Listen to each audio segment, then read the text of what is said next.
Grimm's investigations. We dig in the dark where the truth gets buried. Connect the dots while the fake get worried. Public Welcome to the Grimm Report, Episode 2. Tonight, the Digital Cartel. And a skull compilation. Check this out. Look at all those skulls the cartel's hiring. Grim work. Let's dive in.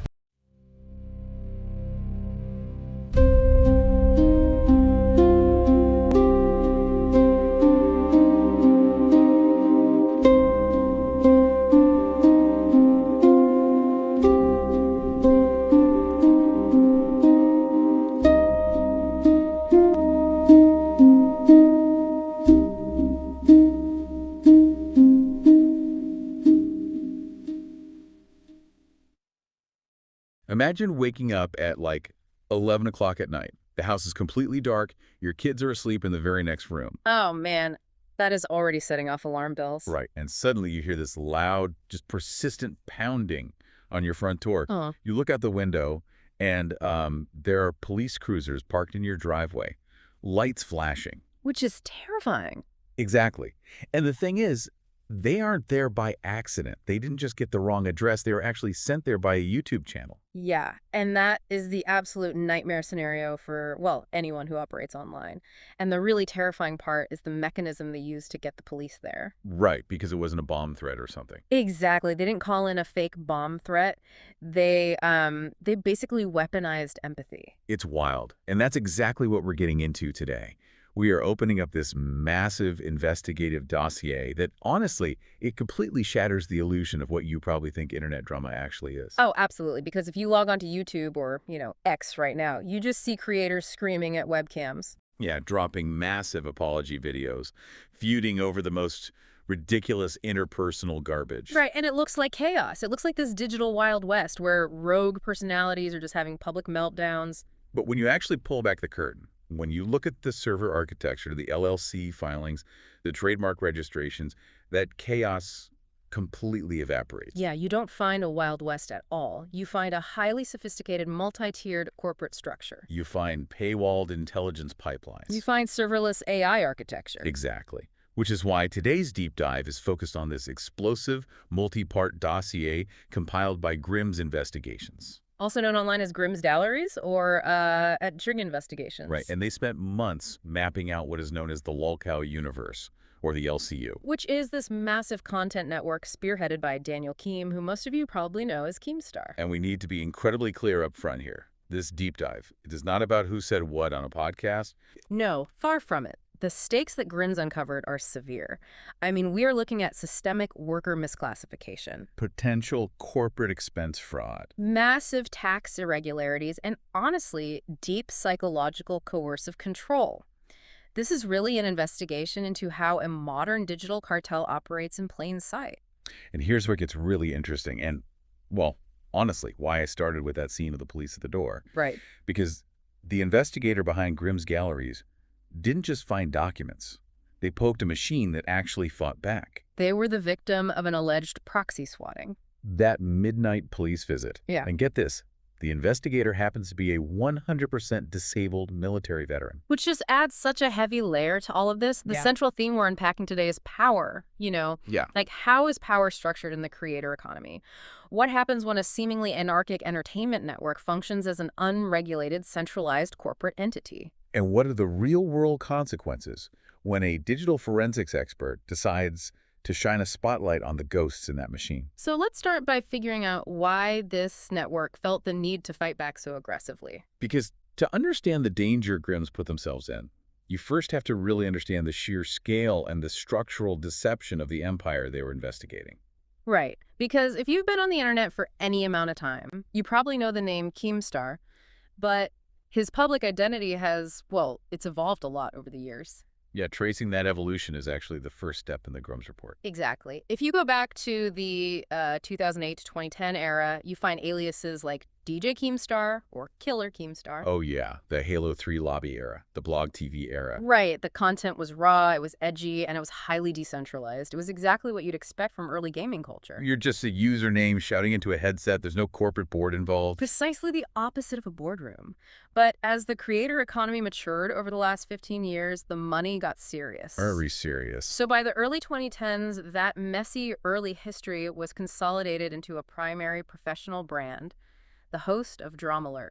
But Grimm's investigations uncovered something fascinating about how this public persona became legally hybridized with a corporate entity. Yeah, I want to spend some time on this. Definitely. Yeah. Because the investigator pulled a very specific federal court case from 2020. Right, the Nico Lacoste versus Daniel Keem case in the Central District of California. And when you look at the official court filings, the defendant isn't just listed as Daniel Keem, the private citizen. No, it is literally listed as Daniel Keemstar Keem, Debo DramaAlert. Okay, so what's fascinating here is how this operates as a calculated legal shield in the creator economy. For sure. For anyone unfamiliar, Debo stands for doing business as. Right. And by taking an internet handle Keemstar and injecting it into his legal operating name in a federal filing, he is deliberately blurring the line between his public brand and his corporate entity. Wait, I'm going to play devil's advocate here for a second. Sure. Isn't a DBA just like a totally normal thing? I mean, if I open a bakery called Sally's Sweets, I file a DBA. Why is this a massive red flag? Well, it's because of how it's being used to deflect liability. Okay, how so? When Sally opens a bakery, everyone knows Sally the human is completely separate from the cupcakes she sells. Right, obviously. But in the drama economy, the persona is the product. Oh, I see. By legalizing the alias, it signals that the Keemstar persona isn't just a character, it is the central operating node of a business enterprise. So if Keemstar says something defamatory, is that Daniel Keem, the person speaking, or is that the DramaAlert corporate entity operating? Exactly. It creates this intentional legal fog. It makes it incredibly difficult to sue or hold anyone accountable. Yeah. Because you're basically fighting a ghost. You're fighting an avatar. Yeah, and we see this corporate structure formalized even further, because public records show that in July 2019, Keem LLC was formed in New York. And if we connect this to the bigger picture, the timing of that LLC formation is really the key that unlocks the whole structure. It acts as the incubation period for what becomes a massive multi-show network. Right. You have DramaAlert as the flagship, but then you see this aggressive rollout of other shows. Happy Punch, Lolcow Live, Lolcow Queens. And Keem LLC is the corporate vehicle managing this entire expansion. In fact, in February 2026, Keem LLC actually filed a U.S. federal trademark application for Lolcow Live. So Keem LLC is actively protecting the intellectual property of this supposedly chaotic universe. Which brings us to the structure Grimm's uncovered. They describe it as a hub-and-spoke model. Yeah, picture a bicycle wheel. Keem LLC sits dead center. That is the hub. Okay. The spokes radiating outward are the various shows, the infrastructure, and the talent. And the Grimm's report points out a glaring fundamental structural reality about the creator economy here. Which is? Almost none of the named individuals on the LCU roster have their own independent websites. That absolutely blew my mind when I read it. Right. The report names major figures in this universe. Yeah. People like Boogie2988, Zeta Ray, Nightmare, Billy the Fridge. These are people with hundreds of thousands, sometimes millions of followers. But with the possible exception of a site for someone named Steak, none of these people have their own independent, standalone web presence. They exist entirely on third-party platforms like YouTube and X. And more importantly, they are completely reliant on the centralized LCU ecosystem. They are funneling all of their audience attention toward a central domain called Lolcow.co. Let me try out an analogy here. Go for it. These creators project an image to their audience. They act like wild, independent renegades who just happen to jump on a stream together to argue. Yeah, just hanging out. But structurally, this sounds exactly like digital sharecropping or like a feudal system. Oh, that's a good way to put it. They don't own the land they are farming on. They are basically serfs farming on Keem LLC's land, right? That is the perfect way to frame it. The creators are generating the value. They provide the human drama, the tears, the screaming matches, the views. But the underlying infrastructure, the trademarks, the centralized distribution, and most importantly, the monetization, they're all owned by the hub. Which means the hub holds absolute unchecked power. Exactly. If Keem LLC decides to cut a creator off, that creator has no independent digital real estate to fall back on. They can't just take their audience to their own website because they never built one in the first place. They are entirely platform dependent. And if Keem LLC is the landlord in this feudal system, Grimm's investigations decided to look at what the castle actually looked like. Right. The investigation shifts from a high-level business analysis to some intense really granular digital forensics. They set out to map the back end of this entire empire. So if they've built this massive enterprise-grade digital fortress, what are they actually protecting? Well, you only build a fortress if you're guarding a highly lucrative financial engine. And Grimm's targeted the central domain of this entire network, which is Lolcow.co. Now, to the average user, if you type llcow.co into your browser, you just see the front page. Yeah, you see merch, you see links to shows. It looks completely standard. But Grimm's deployed forensic tools to analyze the back-end architecture, and they discovered a highly sophisticated setup. It operates on a modern, serverless, AI-assisted architecture using Cloudflare DNS proxies. Okay, for anyone who might not be a network engineer, you can think of Cloudflare like a massive, heavily armed digital bouncer standing in front of an exclusive nightclub. Okay, I like that analogy. If you try to see where the actual building is located, the bouncer just points to himself and says, "Talk to me, I'll pass the message inside." So it completely hides the actual IP address of the server hosting the content. It masks the origin server to provide security against attacks, primarily distributed denial of service or DDoS attacks, which are super common in the gaming and drama spaces. But Grimm's found a smoking gun.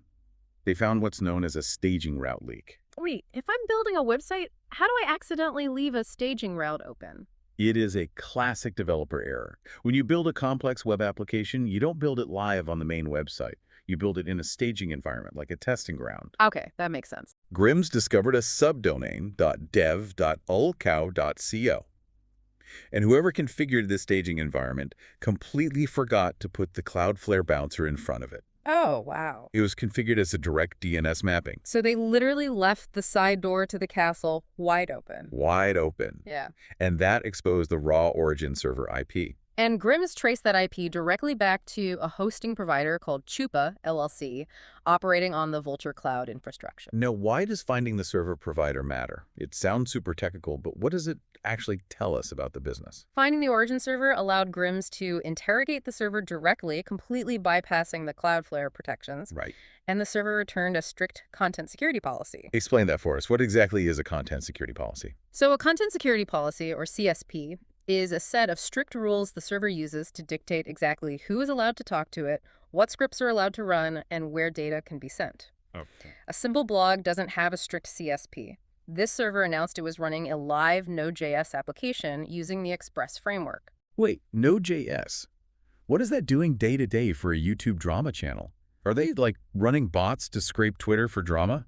Well, Node.js allows for building scalable network applications. In this context, it proves that allcow.co isn't just a website where you read articles. Right. It is a lockdown professional application programming interface, an API, and a Discord automation controller. They are running automated scripts to manage their community, push notifications, handle paywalls, and likely scrape data. Exactly. It is enterprise-grade infrastructure designed specifically for control. It's the control room. And that control room manages what the Grimm's report calls the intelligence pipeline. Because this network heavily utilizes Discord. Well, this isn't just a free chat room for fans to toast memes and hang out. Not at all. The allcow.co infrastructure hosts a highly gated community layer. It features a paywall Discord tier known as the Cash Cow tier. And this acts as an exclusive intelligence pipeline for drama coordination, leaking information, and community control. It is a pay-to-play intelligence network. Yeah, and in the YouTube video, Grimm's investigations released summarizing their findings. They have this almost poetic, super intense transcript. Oh yeah, the investigator says,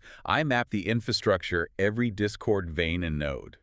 John Nelson pulling strings while the cults implode. It paints a picture of a highly managed, cult-like operational grid. It highlights a crucial dynamic of their business model. The drama is monetized twice. Exactly.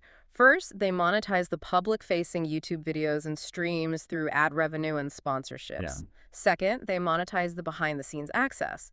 The inner circle pays to be in that Cash Cow Discord to witness or participate in the coordination of the public drama. But the investigator knew they were poking a very dangerous bear by mapping all of this infrastructure. You don't map the digital assets of a network built on internet conflict without expecting a counterattack. Right, and Grimm's wasn't just taking screenshots, they were preparing for cyber warfare. The report details a custom script they wrote called the Grimm's Reaper Watchdog V2. The Reaper Watchdog.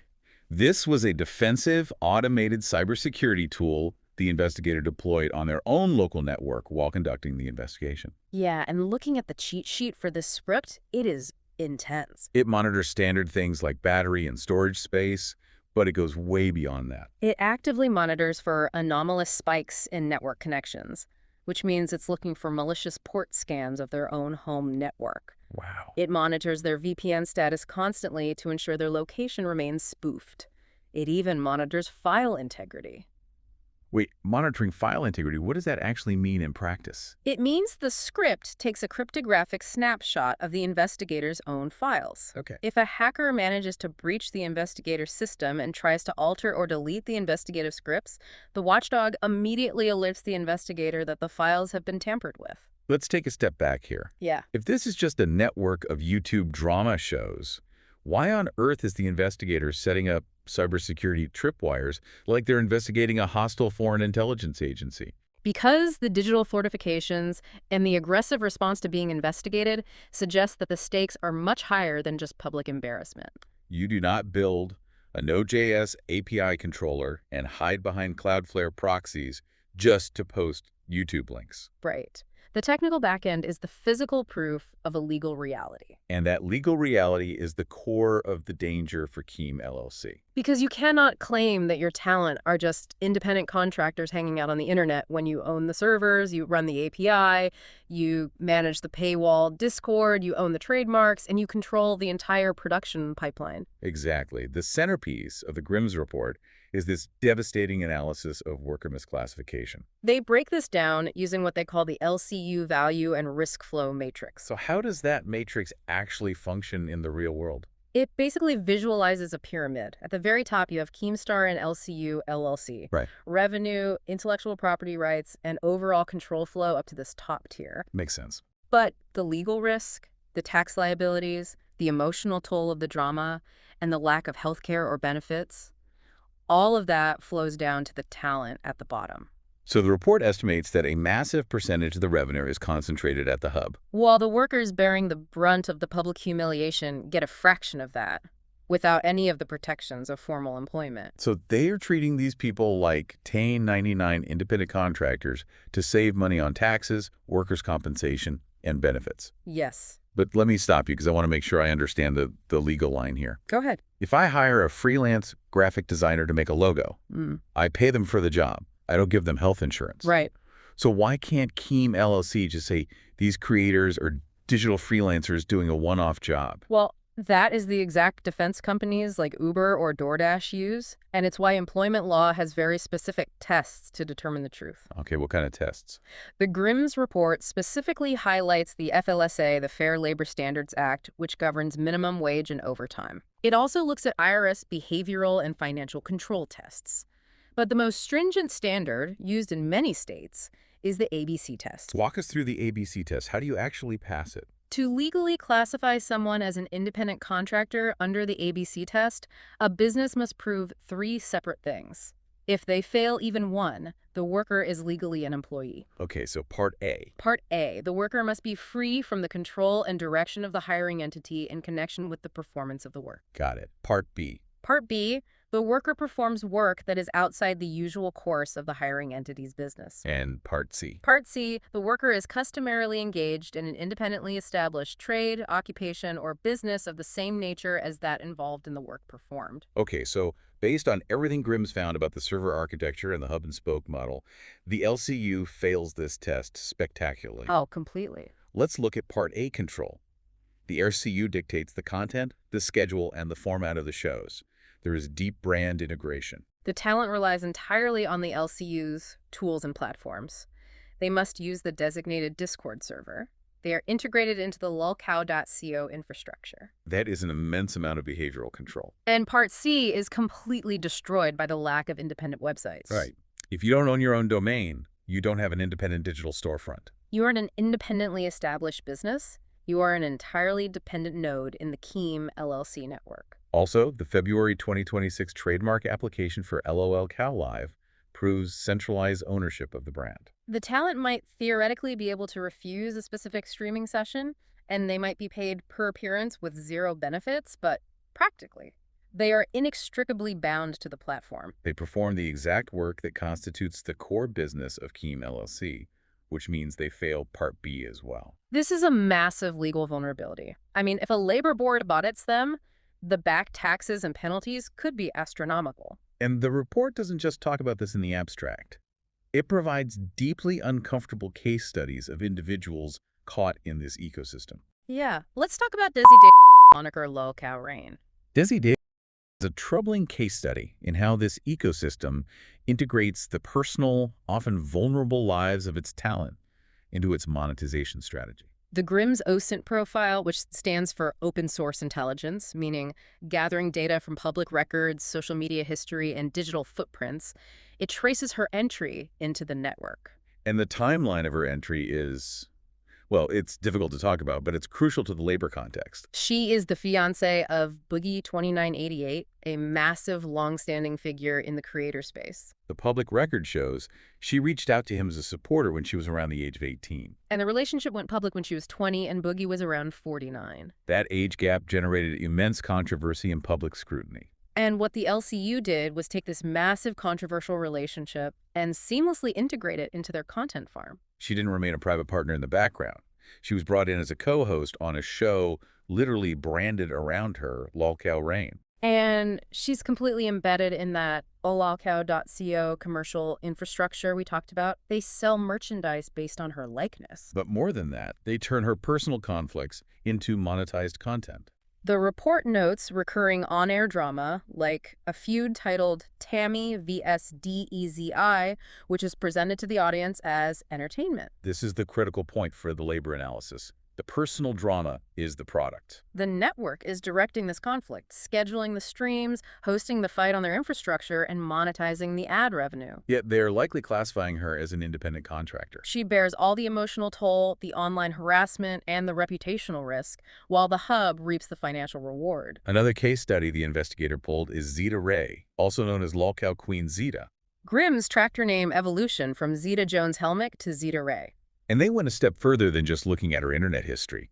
They actually attempted to verify her real-world employment history in West Virginia to contrast her public persona with her actual labor conditions. In June 2026, the investigator sent formal requests to West Virginia University Medicine to verify her background. Now, the goal here wasn't to maliciously dox someone. No, it was an investigative tactic to highlight the massive gap between the personas these creators are directed to project online and the reality of their labor conditions. It's about proving that the Lolcow identity is a manufactured, heavily controlled product. But the financial irregularities don't stop at just how they classify the talent. Right. There's a whole section in the report audited by an investigator named focusing on what they call the Buffalo Nexus. And this gets into some incredibly serious allegations of tax evasion. If we look at the corporate structure, this is where jurisdictional arbitrage comes into play.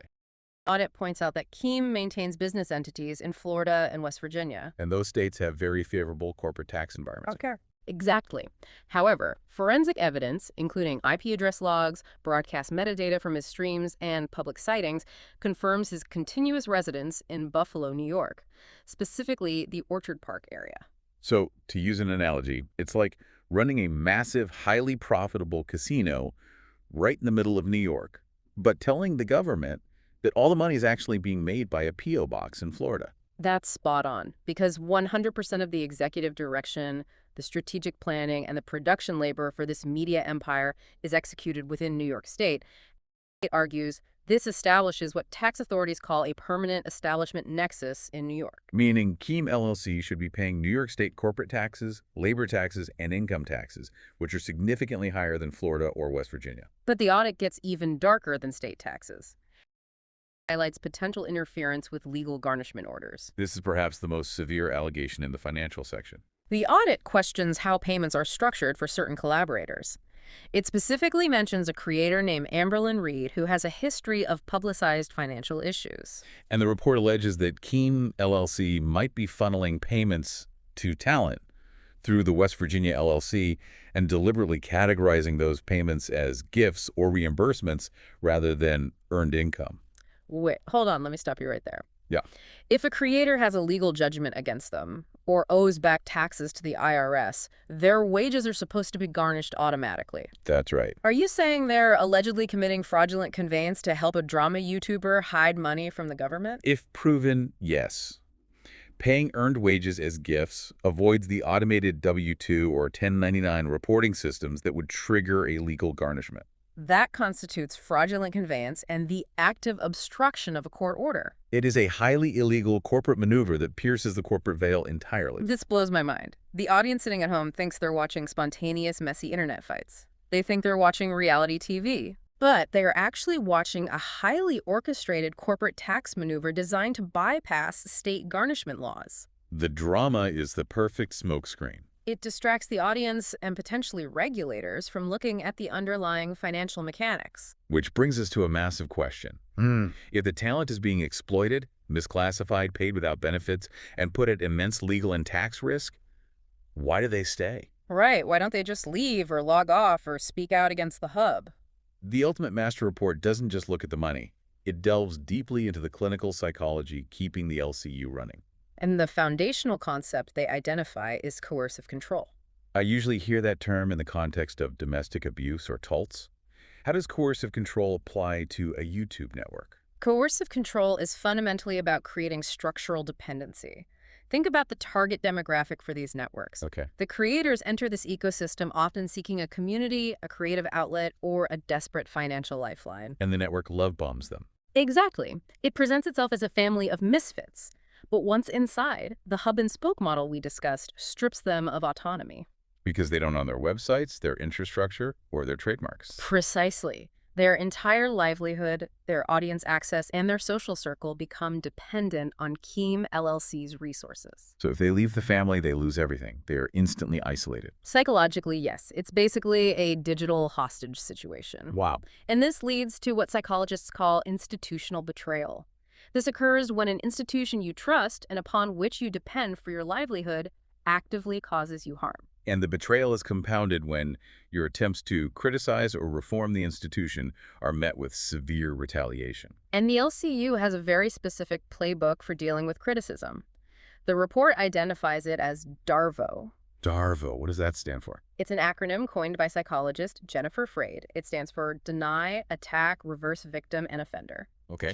It is a classic, highly effective manipulation tactic used by abusers, and it has been perfectly adapted for the internet era. So how does that actually look in a YouTube video? Walk me through a hypothetical DARVO response. Well, okay, imagine a creator speaks out and says, I was forced to stream for 12 hours straight without extra pay. Okay. Step 1, the network denies. They say, we never forced anyone to do anything. Right. Step 2, they attack the credibility of the critic. They'll say, this person is unstable, they're lying for attention, they have a history of mental breakdowns. Oh, I see. And step 3, they reverse victim and offender. They'll claim, actually, we are the victims here. We gave this ungrateful person a career, we supported them, and now they are harassing us and trying to ruin our business. So they pathologize the whistleblowers. They convince their massive audience that anyone criticizing the network is just a mentally ill hater. And that leads to the final psychological chain in the report, the chilling effect and learned helplessness. If you are a creator inside the LCU and you see the network deploy DARVO, weaponizing an audience of millions to destroy the reputation of anyone who speaks out, you experience a massive chilling effect. You learn that speaking up carries immense personal and professional risk. So you just put your head down and take it. You accept the misclassification. You accept the abuse. That is learned helplessness. You accept the status quo because you believe you have no power to change it and the cost of trying to escape is simply too high. But the psychological control and the retaliation aren't just theoretical concepts, and they aren't just directed at the creators inside the network. No, they are. This brings us to the most intense part of this deep dive. The moment the digital investigation collided violently with the physical world, the April 23 proxy swatting. When Grimm's Investigations was actively compiling this exact data, the server architecture, the LLC filings, the ABC test misclassification, the Buffalo Nexus, the LCU, allegedly weaponized its community to silence them before the report could go public. Let's set the timeline, minute by minute, because the escalation here is just terrifying. The date is April 23, 2026. According to the Incident and Retaliation Context Report filed by Grimm's, the escalation began in the afternoon. At approximately 4:00 p.m. Eastern Daylight Time, Zeta, Ray, and Keem reportedly displayed and discussed the investigators' personal LinkedIn profile information.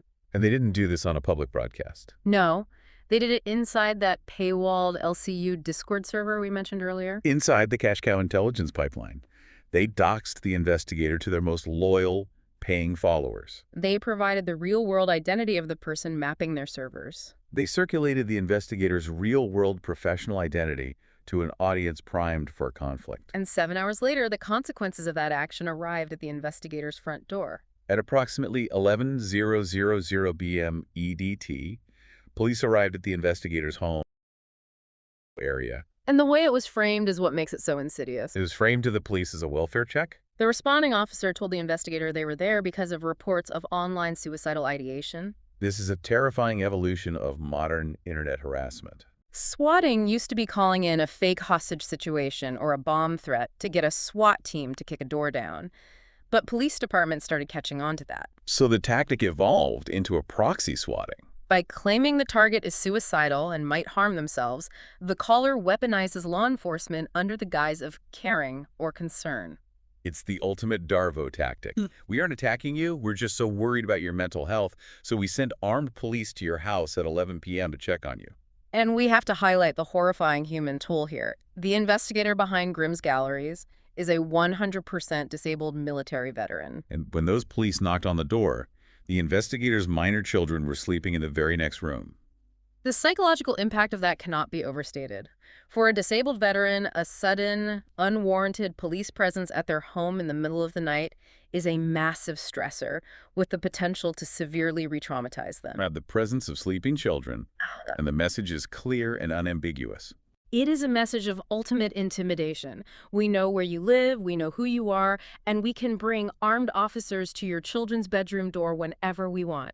Stop looking at our servers. And it worked temporarily. The report describes the immediate aftermath. The investigator deleted multiple channels under the Grimm's Galleries brand. They took down their archival material. They went completely dark online to protect their family. They described it in their own notes as going ghost in the machine. It was a highly effective chilling effect. The network used real-world physical intimidation to successfully halt a digital audit of their corporate practices. But they miscalculated. Big time. They messed with the wrong investigator. You don't swat the guy who wrote the Reaper Watchdog script, a script that constantly monitors network anomalies and cryptographic file integrity, and expect him to just roll over permanently. The ghost in the machine period wasn't a surrender. It was a tactical retreat to secure their perimeter. On June 5, 2026, Grimm's Galleries returned. And they didn't just come back with an angry tweet. They dropped the ultimate master investigative report, the entire dossier we've been discussing today. Let me read from the YouTube transcript of their return video, because it literally gives you chills. So please do. It starts with mock 911 dispatch audio, setting the scene of the swatting, and then the investigator says, "Danced on your grave while you flatlined on stream. Grimm's rising from the ashes. Files on everyone, even the well-known viewers." They turned the trauma of the intimidation attempt into the fuel for their final expose.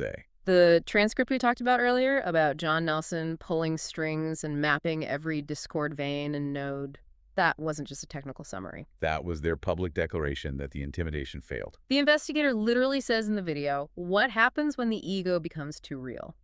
This is what happens. I was right from the start.